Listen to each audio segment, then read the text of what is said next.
O baiano Edinaldo Rodrigues é o novo presidente da Confederação Brasileira de Futebol. Você sabe que tem situações que, por ter um contrato... Edinaldo Rodrigues enfrenta uma série de denúncias no Conselho de Ética da CBF. Com os recentes casos de falcatrua, resultados péssimos na seleção brasileira masculina e feminina, além das recentes polêmicas no futebol brasileiro, hoje nós iremos falar sobre a farsa encoberta pela CBF. A gente tem que começar citando que a CBF é a Confederação Brasileira de Futebol. É a entidade máxima do futebol brasileiro, tá ligado? Ela foi fundada em 8 de junho de 1914 e se chamava primeiramente de FBS, Federação Brasileira de Esportes. E a CBF, tal como existe hoje, foi originada no ano de 1979, quando ocorreu a desmembração da Confederação Brasileira de Desportos, a entidade que foi sucessora aí à FBS. E óbvio, além de comandar o futebol, aglutinava os demais esportes aqui no Brasil, os olímpicos, enfim. A CBF ela é responsável hoje em dia, desde sua época de origem, pela organização de campeonatos em âmbito nacional, às vezes estrangeiro. Ela também administra a seleção masculina de futebol, a seleção feminina, os clubes brasileiros e campeonatos. A CBF é uma associação privada, cuja principal atividade econômica é a produção e promoção de eventos esportivos. E claro, sua gestão é amplamente visada como política, onde nós iremos citar um pouco mais à frente. A elas respondem as federações estaduais, responsáveis pelos campeonatos em cada unidade. A CBF ela define, rapaziada, e publica através de seu boletim informativo diário sobre os jogadores que estão certos, que tá tudo ok, quais os times brasileiros que estão regulados, quais são os jogadores que podem ou não podem atuar, isso em partidas oficiais de futebol. Agora, nós entraremos em um tópico muito importante, que é a política no futebol, não só brasileiro, como mundial. Quem irá nos explicar é meu amigo Everton. Ele tá cursando aí direito e entende muito bem de política.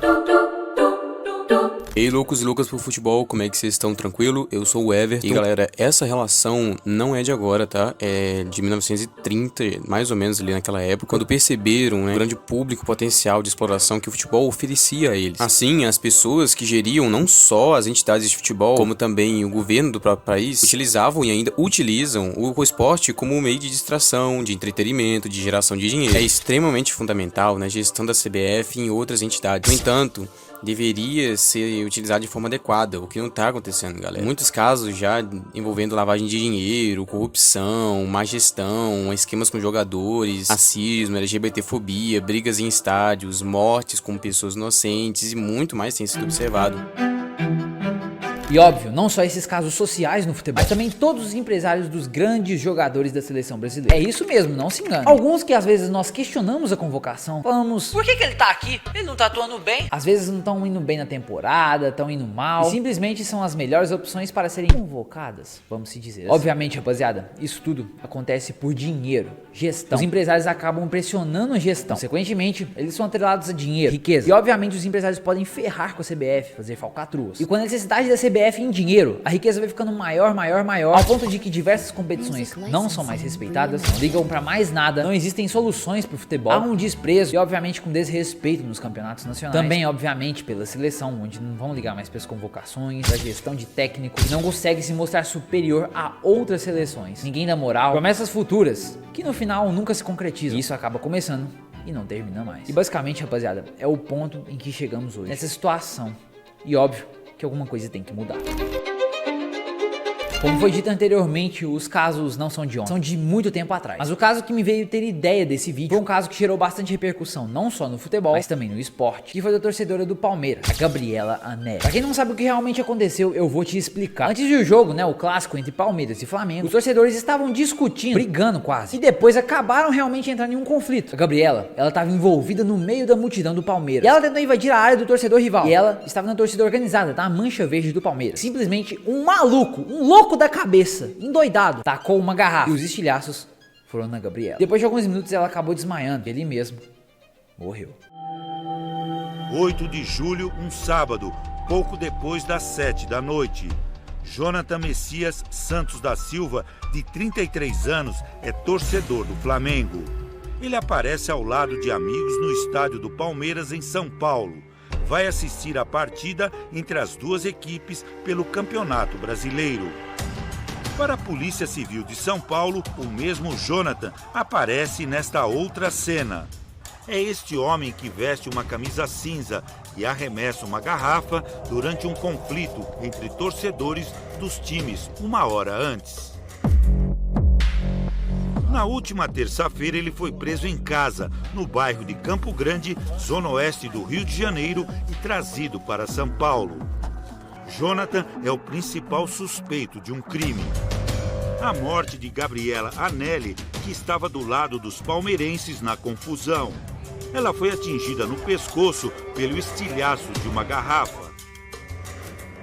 A nossa convicção é essa, até corroboradas por tantas imagens que a gente viu e pela exclusão de qualquer outra pessoa naquele momento com aquele gesto, com aquela ação. Quando a investigação começou, os peritos reuniram 5 vídeos do momento da briga. 2 gravações do lado da torcida do Flamengo e outras 3 na parte dos palmeirenses.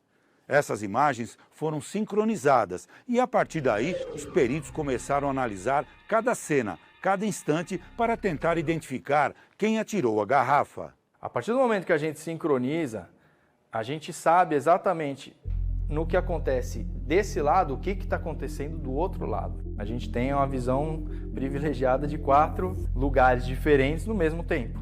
E aí a gente consegue atrelar cada ação ao que a gente vê de cada lugar. O 5º vídeo foi descartado, porque não mostrava o que os peritos chamam de momento crucial. Aqui a gente começa a ver que há uma aproximação dos torcedores do Palmeiras em relação ao portão e, de repente, um indivíduo aqui, ele se abaixa, pega uma garrafa e aqui a gente vê, ó, a garrafa na mão dele, ó. A garrafa está na mão dele. Nesse momento, ele está fazendo uma menção de atirar um objeto.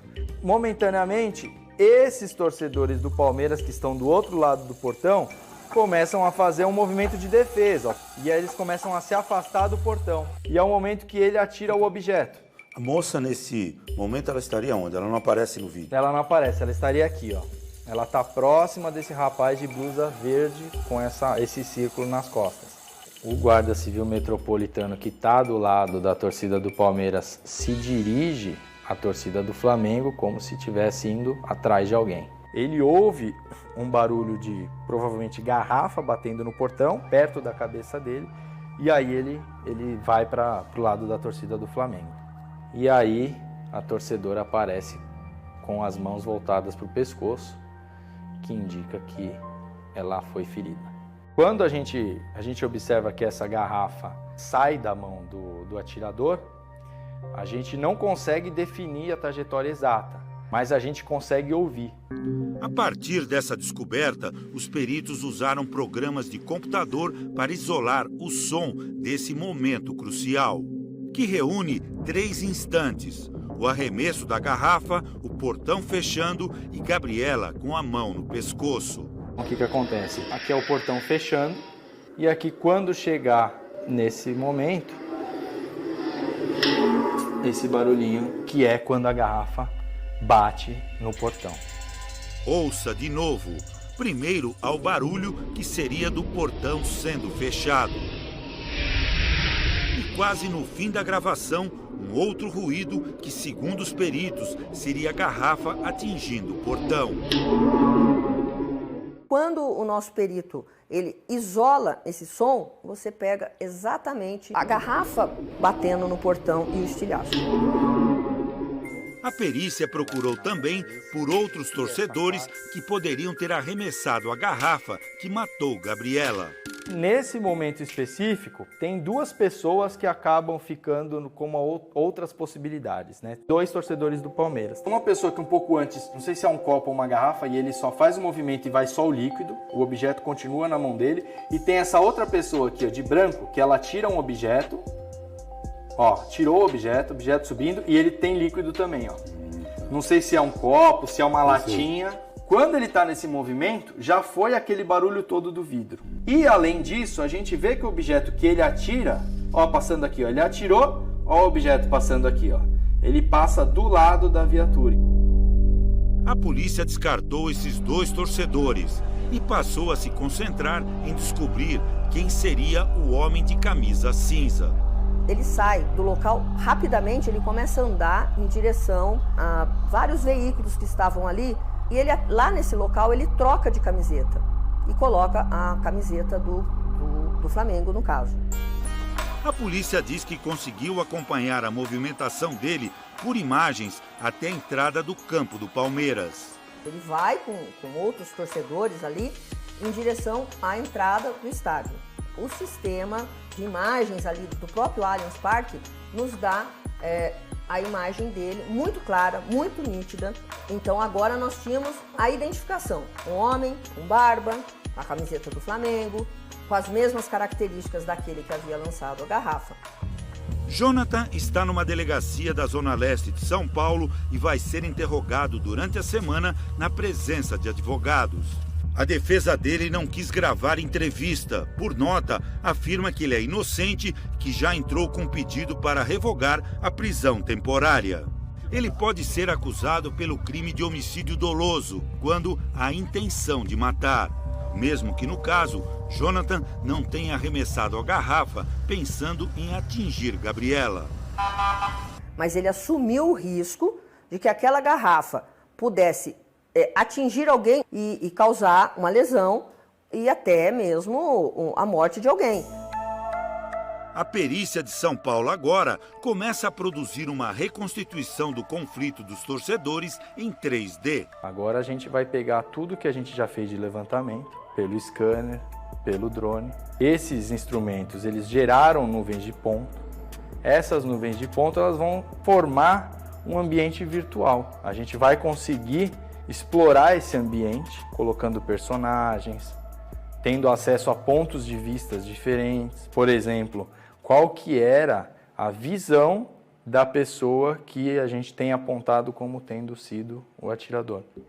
Esse outro laudo vai ser anexado ao inquérito. Essas análises foram baseadas nesses 5 vídeos. Se porventura alguém tiver uma outra imagem, é extremamente importante para a gente receber essa imagem, para a gente somar até nessas conclusões. A gente quer chegar na verdade. O que a gente tem no momento, a verdade é essa. Tudo que aponta para essa pessoa.